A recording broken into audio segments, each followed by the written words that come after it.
In this video, I'm going to show you how to analyze functions of the form x to the n power. Now, we've learned that when the exponent n is bigger than 1, it's going to be a vertical type function. So that would normally mean, at least on the right-hand side, it would look something like this.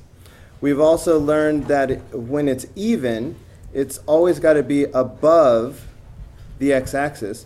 So that means even the left-hand side would be above.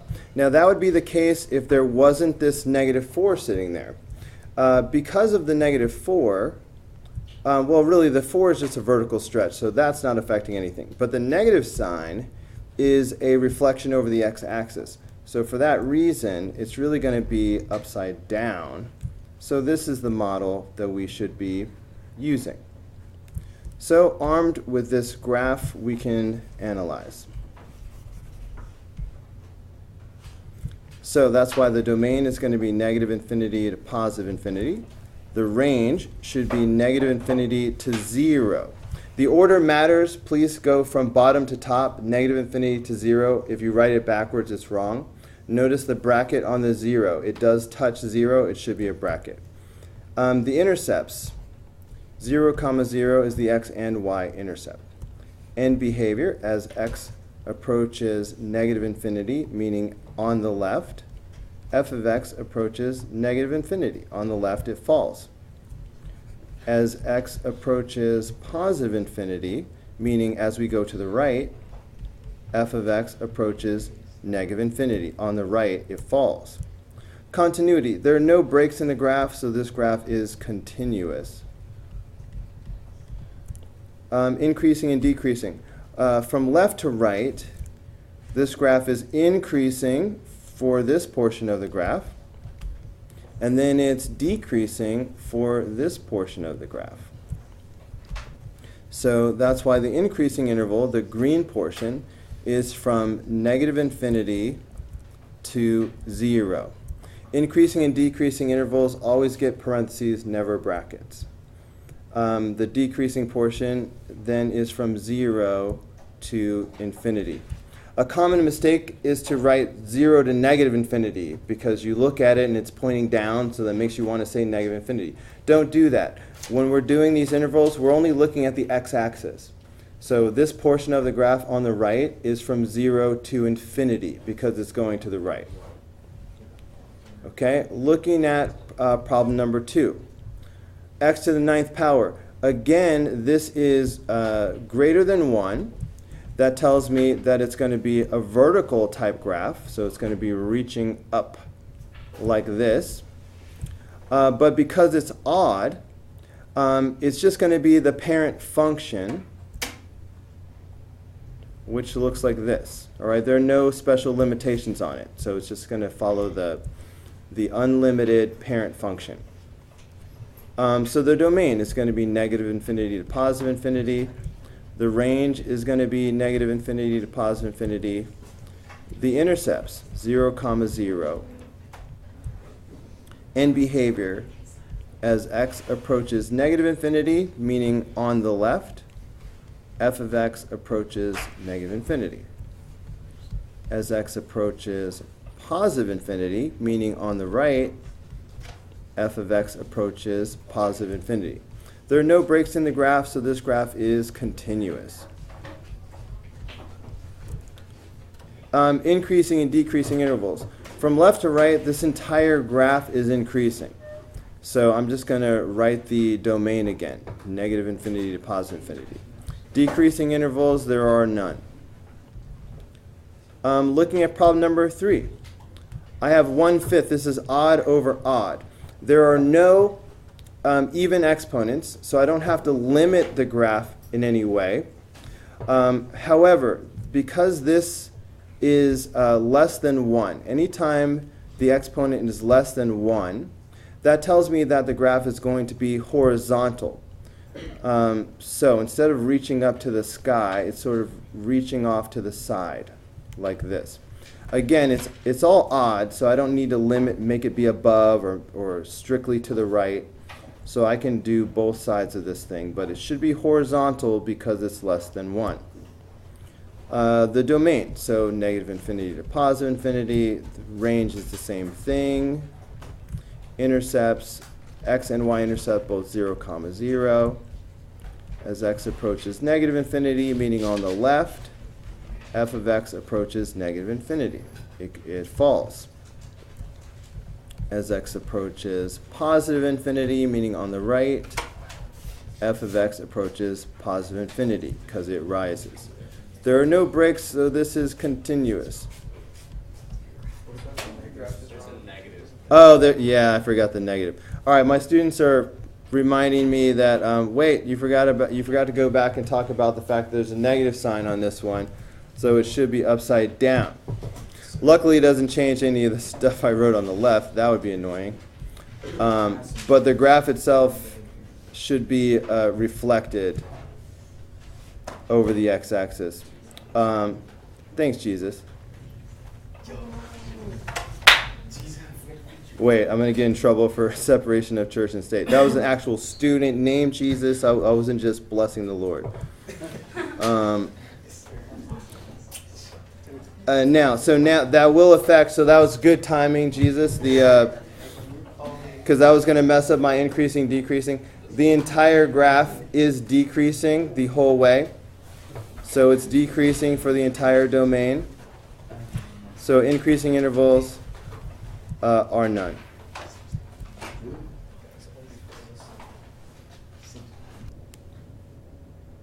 Okay, so problem number 4. I need to be careful not to forget the negative sign like I did last time. But for now, I'm going to ignore this. So look, when I see this number, the first thing I ask myself is this bigger than 1 or is it less than 1? 5/8 is less than 1. That means that the graph is going to be sort of sideways, like this. Okay, so that's the first thing I ask myself. Now, next I look for any even numbers. Even numbers limit this graph in different ways. An even number in the denominator causes the graph to only stick to the right-hand side. Because this is really a root. This is really the 8th root of x. And you can't take an even root of a negative number. So we only are going to have the right-hand side. So for that reason, boom, this part is gone. All right, but now I need to go back and deal with the fact that this is a negative 3. The 3 part is just a vertical stretch, which doesn't affect the sketch of the graph, right? We're not being that precise anyway. But the negative part is a reflection over the x-axis. So that means that the graph will be reflected this way. It'll be upside down. So instead of the way I originally drew it, because of the negative sign, it's going to be like this. So now we can go ahead and do the analysis. So the domain is going to be from 0 to infinity, all right, because it starts at 0, goes to the right. With a bracket, it touches 0. The range is going to be from negative infinity to 0, all right, from bottom to top. That's negative infinity to 0, again with a bracket. The intercepts, well, 0, 0 is the x and the y intercept.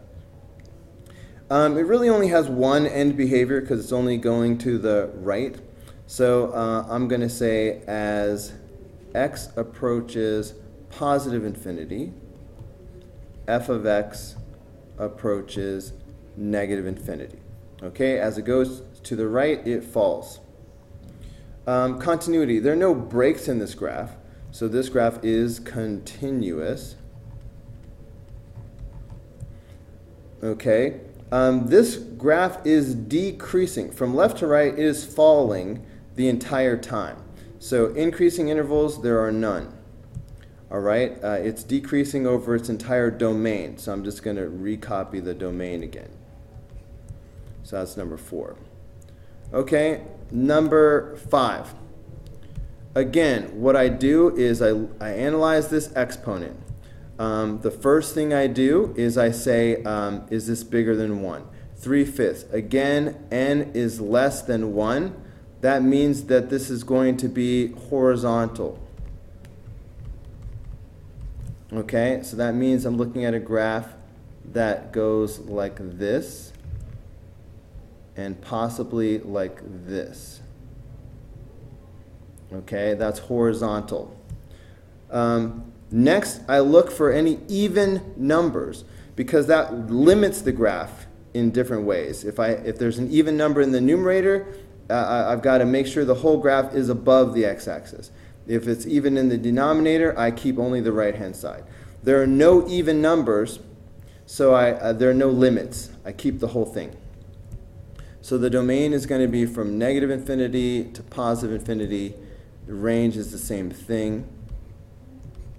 Okay, intercepts 0, 0. That's the x and the y-intercept right there.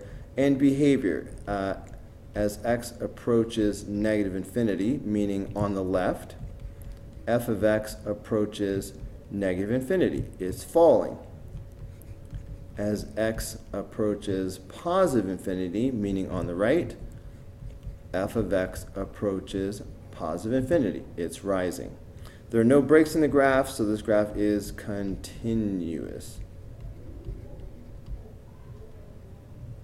Okay, this graph from left to right is increasing the entire way. So I'm just going to put negative infinity to positive infinity. There are no decreasing intervals.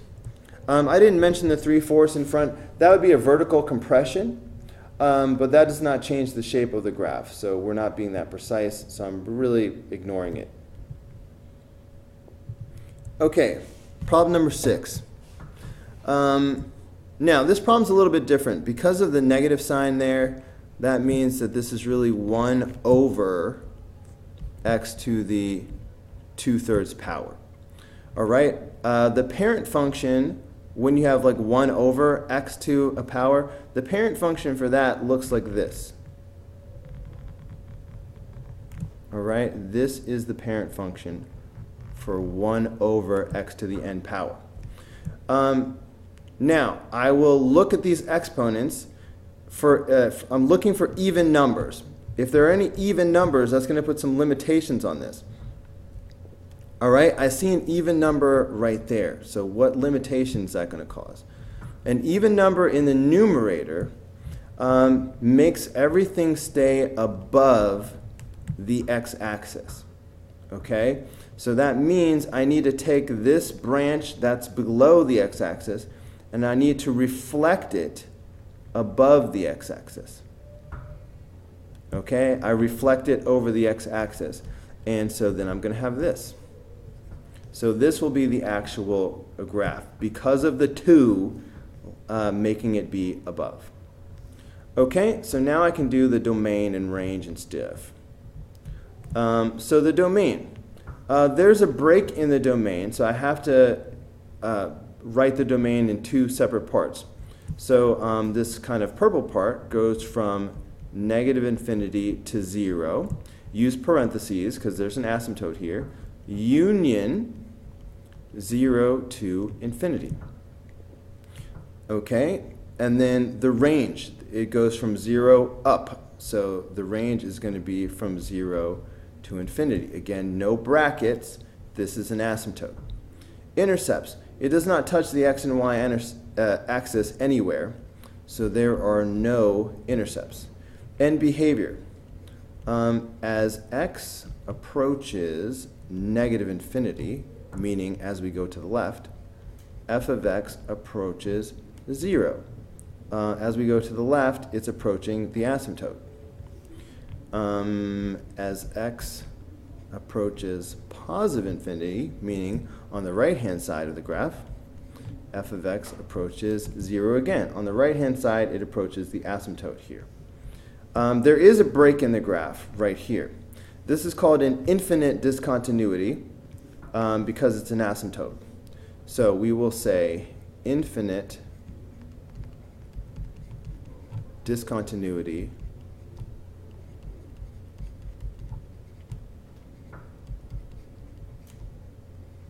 at x equals 0. All right? Increasing, decreasing.